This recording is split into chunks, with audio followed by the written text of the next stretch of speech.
Hey friends, Happy New Year and welcome to the Fierce Calling podcast. I'm Doris Swift, your host, and I'm so thankful that you're listening in today. And this is a really cool episode. I'm doing something I've not done before. What I am doing today is I am actually running episode 84 again for you.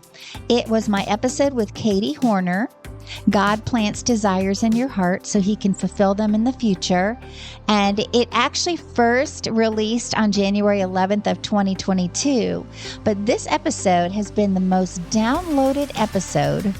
I think that's how you would say that. It has had the most listens and the most downloads of any episode I've ever put out. So I thought it would be wonderful to start out the year with running this episode again, because I know many of you probably missed it, or if not, it is certainly worth your time to listen to it again. Katie is so encouraging, and she has a great message for us about how God does plant desires in our heart and how he does fulfill our desires in the future. And they may not always look the way we think they're going to look, but he always has something better planned for our good and his glory. So listen in while I have a chat again with Katie Hornor. And I do plan to invite her back on the show, but we're going to rerun this episode so that you can hear exactly what she told us back in January of 2022. Stay tuned for our conversation, but first, here's a message from Access More.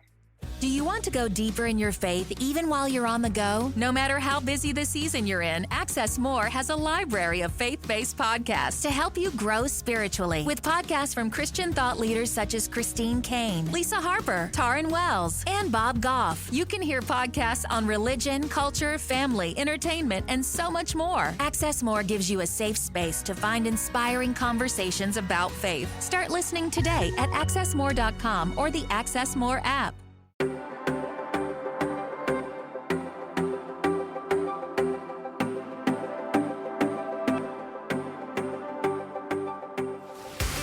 Hey friends, welcome to episode 84 of the Fierce Calling podcast. I'm Doris Swift. Thank you so much for joining me today. And I am excited about today's show. My guest is Katie Hornor, and we're going to be talking about dreaming in the details and how God gives you dreams and equips you and provides all you need for these dreams and visions he's given you to come to fruition and come to life. But before we get into the show, I want to remind everyone that Fierce Calling is part of the Spark Network, and it is an amazing network of Christian podcasts and is now available on the Edify app. So if you don't have the Edify app, you can download it for free at the Apple or Google Play stores and start listening to some really awesome Christian podcasts. So check that out. So God, he is planting these desires and dreams in our hearts, and he wants to fulfill them. And he may do it now or sometime in the future, and maybe that future is tomorrow or next week or next year or the next season of your life. And Katie is going to talk about that. She's also going to share her story about how God walked her and her family through a really difficult desert time in ministry work and into a fruitful time of living out the vision that he gave her as a child. So impactful and powerful. You'll just want to make sure to listen to the whole thing. And she's also going to talk about how God is now using her to equip others in fulfilling their God-given dreams and visions. And you know what, friends? We can volunteer at church and we can volunteer for organizations, but when we do ministry work and that's something that we've been called to do, it's okay to be paid for the work that we do. And she's going to show us how that is biblical. And I know what Katie has to share will encourage, inspire, and challenge you. So listen in while I have a chat with Katie Hornor.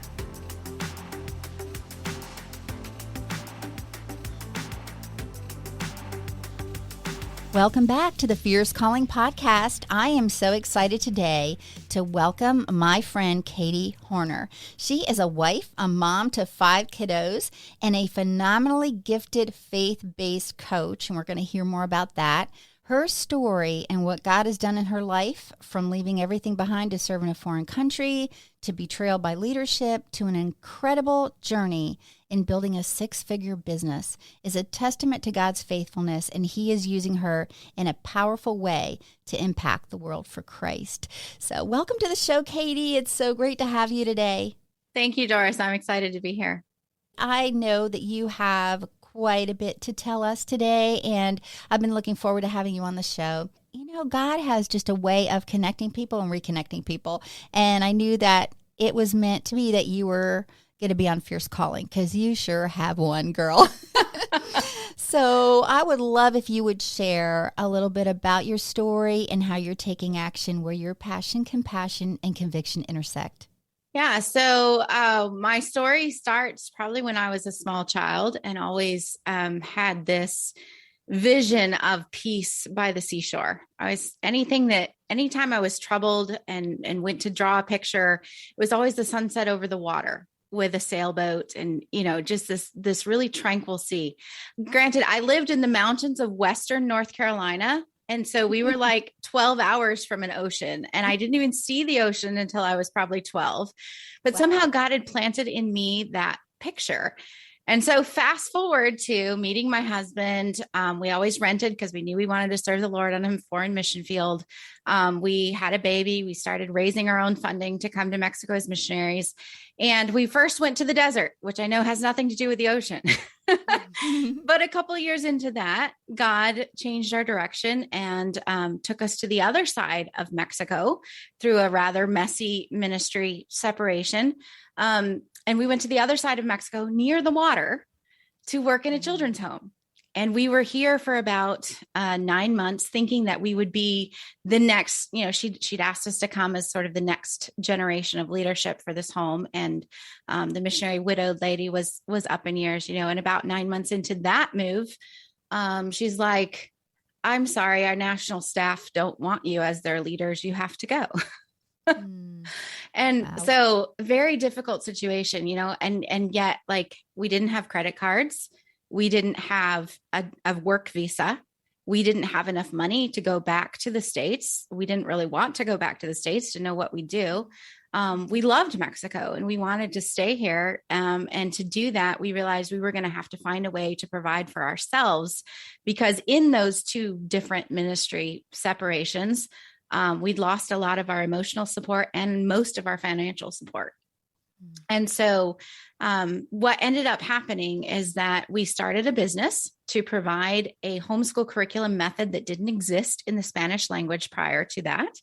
And we're able to bring that to the Spanish world, along with online trainings for Spanish-speaking homeschoolers. And then along the way, started teaching other women in English how to build their businesses online. And one day, as my husband and I often do, we were walking by the water at sunset, and I happened to look out over the Bay of Campeche, right at the bottom of the Gulf of Mexico, right there.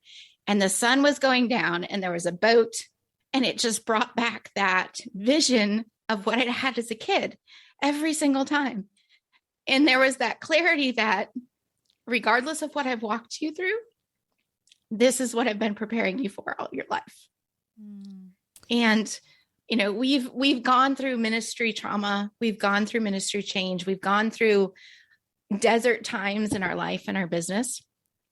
And yet the Lord has walked us through each one of those situations to get us to where we are today. And our business today is doing 6 figures, coming from ministry background with no business education, learning it all. God is just blessed incredibly. And our business now provides more ministry than we dreamed we could ever have. And it's just, I never get tired of telling the story of how God plants those desires in your heart so that He can fulfill them in someday in the future. And it's just the best place to be. Awesome. That is so beautiful. And how, even after all this time, the emotion still comes out in you, because it is like a love letter. Yeah. From the Lord direct to your heart when you see what you envisioned as a child, the vision He gave you, and things coming to pass. I think it's so just awesome to hear and encouraging, because sometimes we don't skip right to the end of the story, and it's never the end of the story. But I mean, there's things in the middle, and it doesn't mean that he isn't going to allow you to walk in the dreams that you have. Sometimes it looks a little different than you think, and not to allow those things to just die and just be discouraged and turn from him, because he's right there. And I love how you went there, you stepped out in faith. Absolutely. To go to another country, learn another language, and begin doing these things that you thought you were there to do, but God had other plans for you. So that's really exciting and encouraging for the one who is listening right now, who isn't quite sure what direction she's supposed to be going in. And maybe she's transitioning from another business. Maybe she's had a career and God has put on her heart that, maybe she would begin doing some things. What are some great steps that she might take first? Well, I really do think that God puts in our hearts those visions that he wants to fulfill, those desires, right? It's not that he's given us a blank check, kind of to that verse, delight yourself in the Lord and he will give you the desires of your heart. I think it's that those people who delight in the Lord find out that the desires they have as they follow him are desires he put in them because he wants to fulfill. And so I think one of the things that, for whatever mindset reasons or false belief blocks that I may have had growing up, one of the things that I never really allowed myself to do was to dream big and to say, what do I want to do? Right? Like I had the dream of going overseas and serving the Lord overseas, but beyond that, I didn't have many details to it. And I think as the Lord has walked us through these different transitional experiences, I've learned to dream in the details.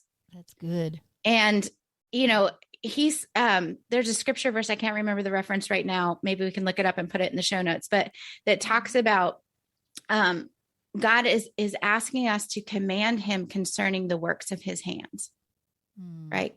Concerning the works of my hands, command ye me, I think is the actual scripture in King James. And so it's that idea of, all these good things are at your disposal. What do you want to do? And then building the life and the business around that. One of the things that we love about being in Campeche, Mexico, where we are now, is the history, the hacienda history and the European history that goes with that, and the Mayan history and all of that. The Lord allowed us to purchase a 250-year-old home here that we're restoring gradually to be a historic bed and breakfast someday. And the vision for that is to be this retreat center and this, an Airbnb or a bed and breakfast where we can host people and minister to them. When we were going through all of those traumatic transitions, we didn't have anyone who understood what we were going through, who could really minister to us. And we now know what that's like and are able to reach out to other people in similar positions to be able to say, we understand what you're feeling. We know you need quiet. We know you need a place to just be. We know you need time with your family where there's no judgments about anything that you're doing or, how you choose to spend your money this week or whatever the case may be. And that's a vision that we have. And the Lord has given us so many details about this that I have pictures of what the house is going to look like when it's done.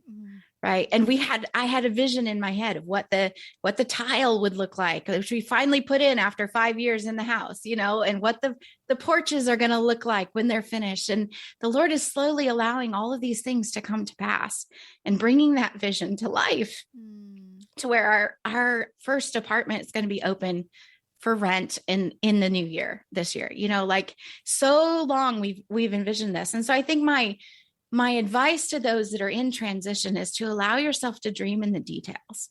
Like if God's put that vision in you for something bigger, like it's okay to say how you want it to look.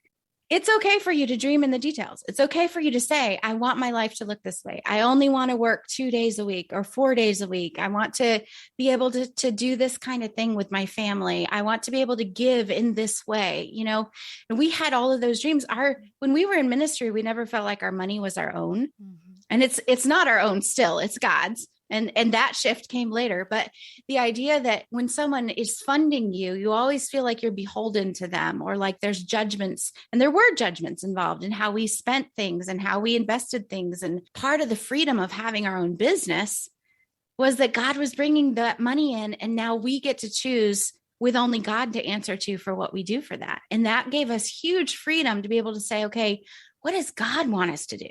Not what does somebody in another country want us to do, And it was just it was so freeing that now the Lord has taught us how to see that money as a tool to do his work. Like, it's no longer a worth statement. It's no longer, you're worth X or you're whatever. Like what we're worth is in what we're doing for the Lord now. And the money is a tool that we get to use to do that. And so when that shift came, it really opened up so many more possibilities, because now I can look at the vision he's given me with all the details and say, how do I use these resources, including the tool of money, to make that happen, to make that vision a reality that the Lord has put in my heart. And the ministry opportunities have just overflowed from that willingness to say, Lord, you gave us this. Everything we own is his. We came to Mexico to Campeche with 15 suitcases to our name, 3 little babies, and another one, 2 weeks from being born. And the house, the bookcase behind me, like everything we own, God has given and just brought those dreams to life. And if he can do it for us, I know he can do it for you. That's so exciting to hear what's happening and how after the first of the year, your very first apartment's going to open up. And it's just, I love how you said dream in the details. Is that how you worded it? Dream with the details. Yeah. Yeah. That's really cool. I've never thought about that before. And I know God calls us not to be double-minded.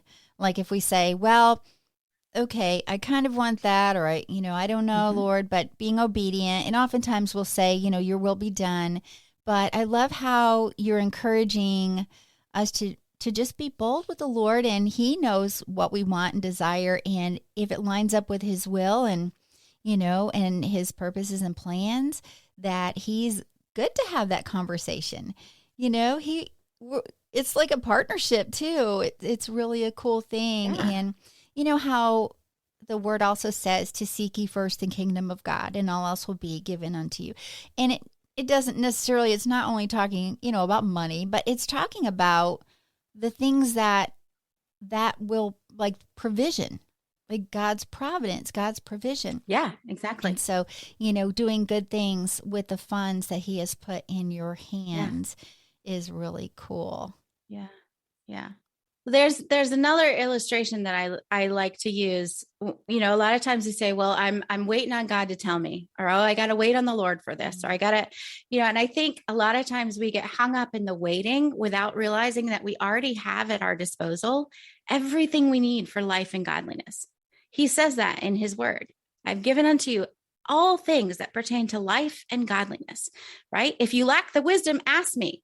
But you've already got everything you need to do life and godliness. And life includes your business, and life includes your relationships, right? And I think a lot of times we get hung up on those waiting verses where, waiting on the Lord means communing with the Lord, really. But we tend to take it too literal sometimes, I think. And like, what if we just walked into the kitchen? Like if you think about life as God's kitchen, right? And everything in the kitchen is at your disposal because you're the kid. You're the heir of this household. You can have anything you want in the kitchen. And this is good and that is good. And there's all kinds of great choices. And daddy's just standing there saying, which one do you want? Right? Like there's not often a right or wrong necessarily when we're waiting on God to show us. He's just wanting you to make a choice so he can make it happen in your life. And I think that's where, at least with a lot of the clients that I work with, that's where we get hung up. And, if it's something God doesn't want you to do, I believe he's big enough to shut that door if you're moving in the wrong direction.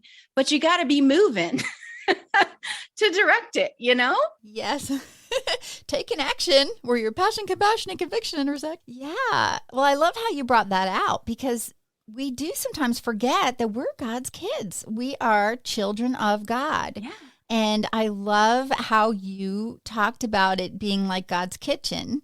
where we can go in there and he has all these good things, and that he does desire to bless his kids. And it's just so precious to think of that. And I know that you are such a wonderful coach, and your heart is to help others to bring out their message in a way that God has given it to them to share, and you help mentor people and show them how they can do courses and different things like that. But I think, as we have talked before, that some struggle with being paid for things. Yes. So could you talk a little bit about that, Katie? Yeah. When I talk to my clients about how to grow their business or how to grow a ministry that they want to have that will still pay for itself, because let's face it, even the nonprofits are making money. They have to pay someone to run those nonprofits, right? When you think about this as God owning the business, all right, people say, oh, Jesus is my co-pilot. No, he should be your pilot. God is my CEO. No, absolutely not. He should be the owner. You're the CEO. And so if you can think about business as something where God is the owner and he has chosen you on purpose to be the CEO of this business, of this company. Like, you don't choose a CEO for a company without knowing that they're capable, without trusting their abilities, without understanding that you are intentionally putting things under their management, right? This is what God has done for you when he put this business in your lap. He chose you to do this. He put the capabilities in you. And if you doubt that, 1 Thessalonians 5:24 says, faithful is he that called you, who also will do it.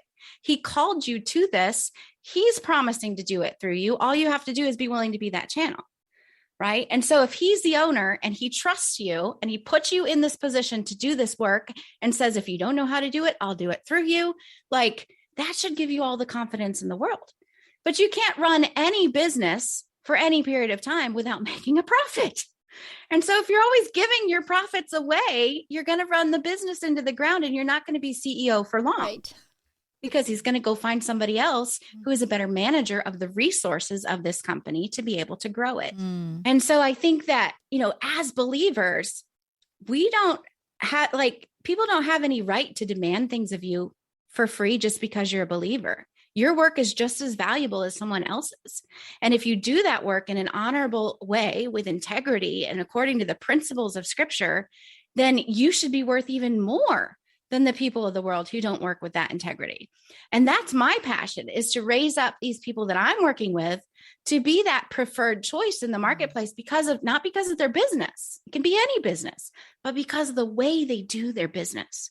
The way we show God in our business is what's going to bring more people to you and want to work with you. And you can't do that if you're not charging prices that pay for the worker, that pay for the resources, that pay for the expenses of the business. You can't grow it without being on top of that. And I think, even Paul, he did ministry, absolutely. But where did he do it? He did it in the market. He was making tents. He was doing his work in the market so he could have conversations as he was working.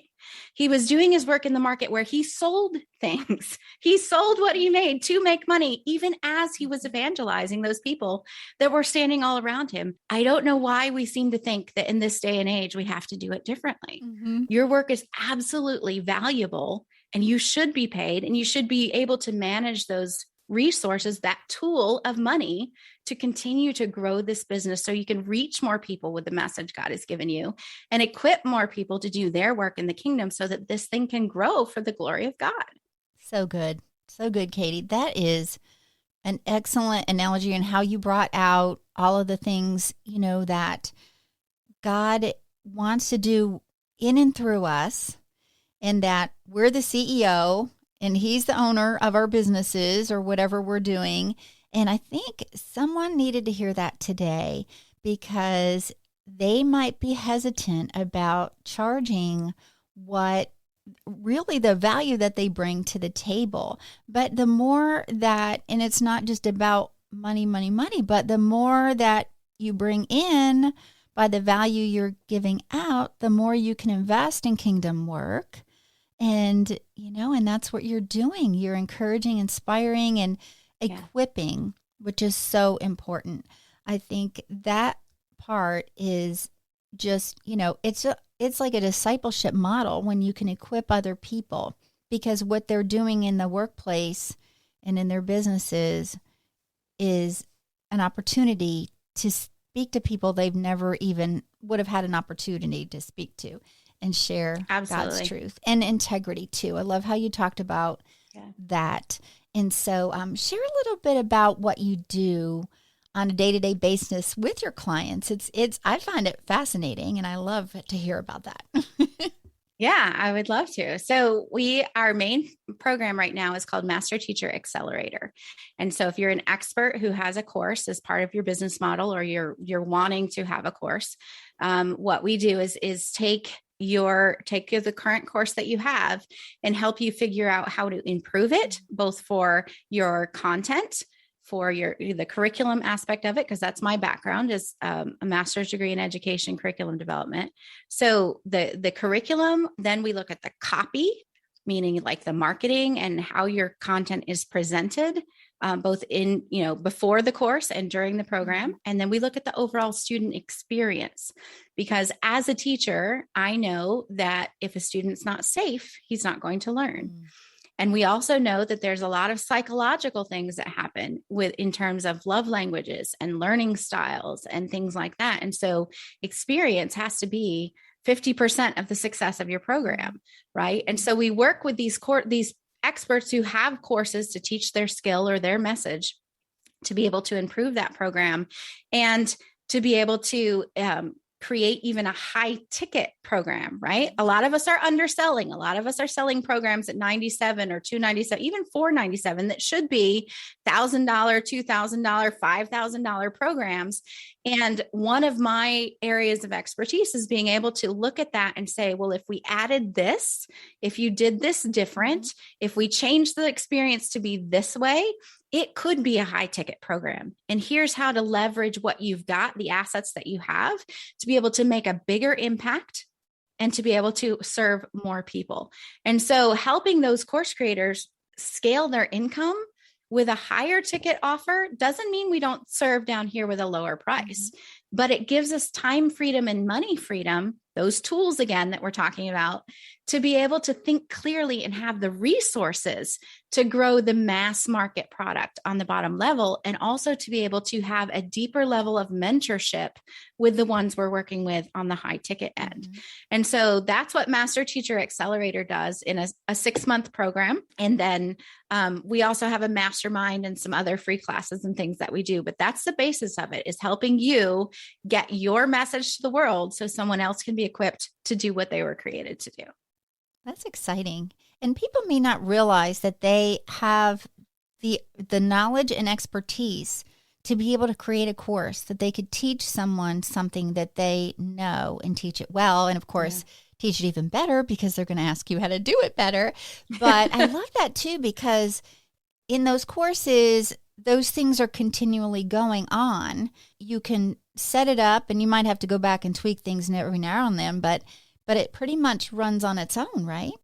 Well, there's different kinds of courses. You can have the DIY that is sort of a running on its own. And if you set up your launches the right way, you can even have that sort of running automatically, where people come in through a free gift, and then they get nurtured through an email sequence or a class or something, and then get offered the option to buy your course and just do it completely on your own. Community is one of our core values in our business. And so one of the things that really lights me up about creating these high ticket offers is that usually there's an aspect of community that we can plug into your high ticket offer that will get you even better results and a deeper mentorship opportunity with those people. And so plugging that in might look like a group coaching call every so often, or it might mean a private Facebook group just for those people in that. So then that's more of a do it with you program. Right. And then the last one is not really a course so much as a service, where it might be like a done for you program. And so as you're coming in and getting onboarded into the Master Teacher program, we help you figure out which one of those makes the most sense to concentrate on first.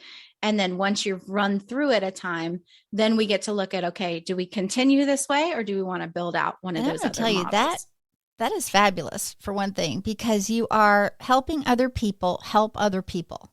And it's a trickle down effect to where it spreads. And I work in my church office, and let me tell you, when someone runs their business well and runs it with integrity, they have the ability then and the resources to contribute to foundations and things that can bless the ministry work. You know, when checks come in and it's like, wow, this is just a gift from God. You know, this is a gift from God that this, foundation sent us, because there are people out there that are investing wisely and creating business plans that are with integrity and excellence and godliness and the things that you were saying that the word says we already have. So it is a blessing to be able to be like, wow, to be a giver. It is a blessing, isn't it? Yeah, it really is. And I can remember in our ministry days having to raise our own funds to buy a couple dozen chairs for the church plant, and this summer, because of the business God has given us, we were at a Christian camp and they needed chairs and tables for the next group coming in because it was bigger than the last one. And we were just like, great, where can we get them? And able to go and provide that need now, being on the giving end instead of the receiving end. And it feels amazing. That's so cool. Yeah, I love that, where you can just say, how can we help you? Yeah. How much? What can we do? How can I help? Yeah. Yeah. What can we do? And that's so cool. I love that. And people really don't question when you take a college course and the expense that an education is in school, for a course that might just go for 6 to 8 weeks and might not be a course that you can retake over and over once you buy it, or something, so I think it's just our perspective, isn't it? It is a lot of perspective. And it's also about how that's the copy piece, the curriculum, the copy, and the experience, right? That's the copy piece. We talk about copy in terms of the wording or the languaging that we're using when you're presenting an invitation.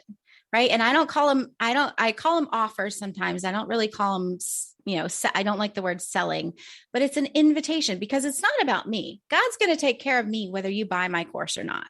Right. But God has given me the ability to help you grow your income through courses in this way.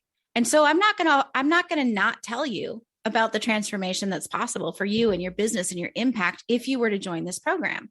But I'm also not going to talk about it out of desperation, right? Because God's got me. He's proven that over and over and over again in our story.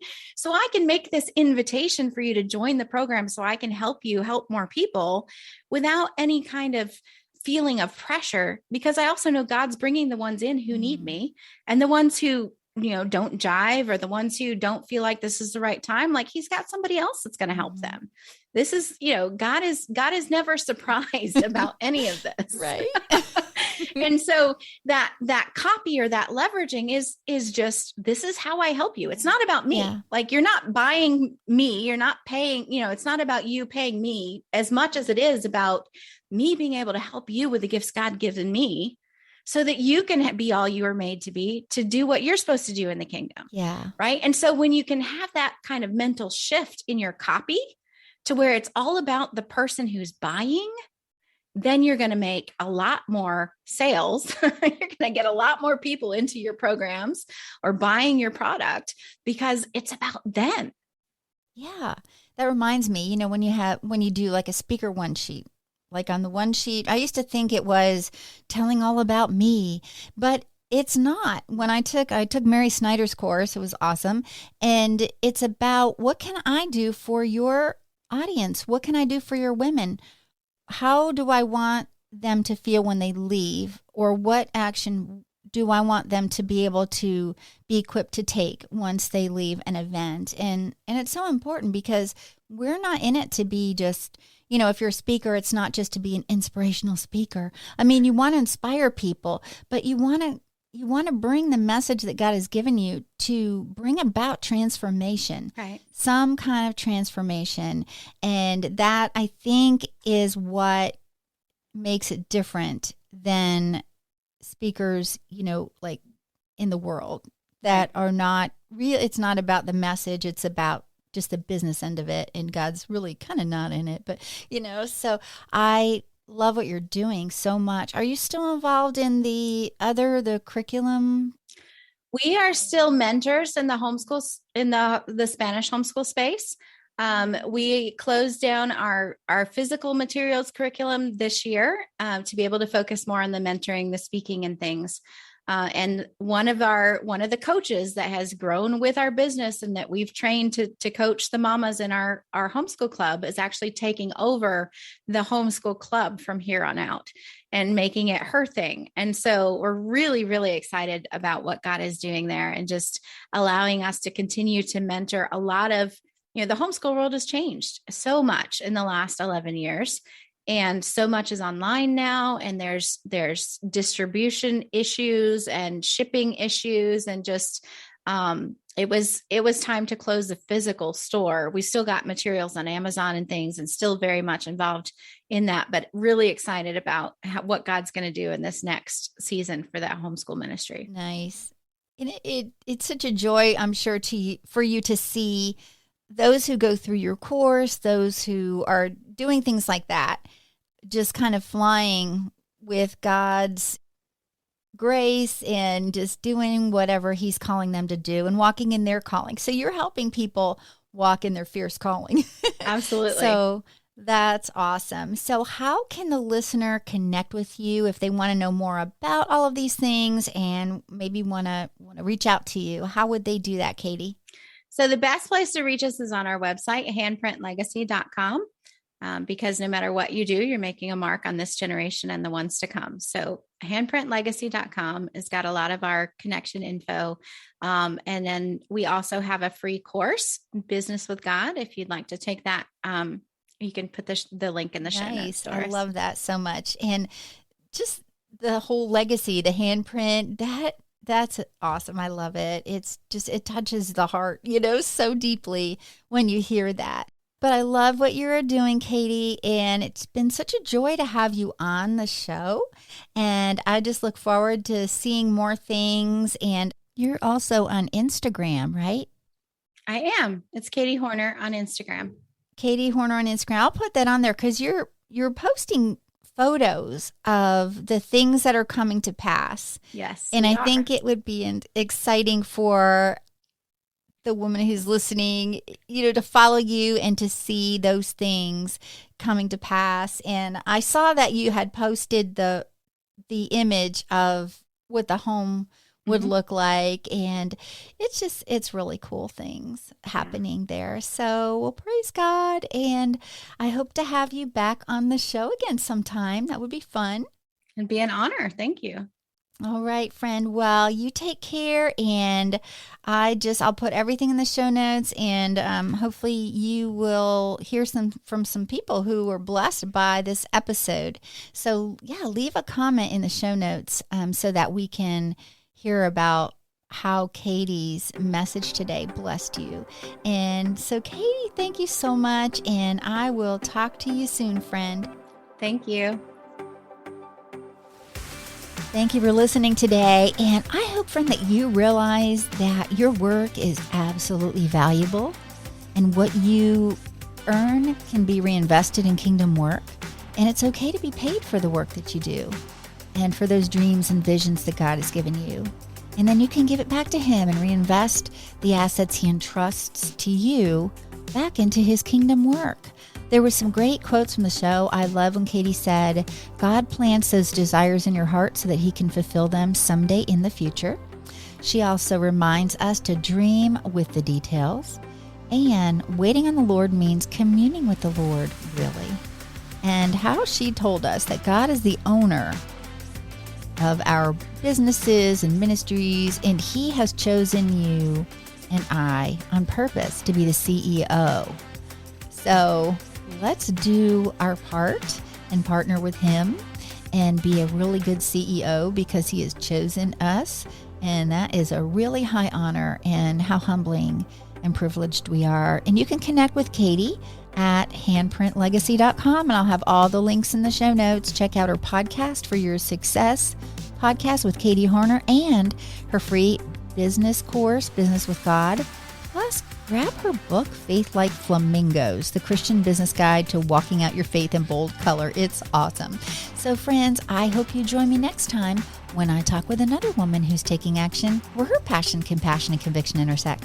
Until then, friend, listen in to us on the Edify app and have a blessed week, and I'll talk to you soon.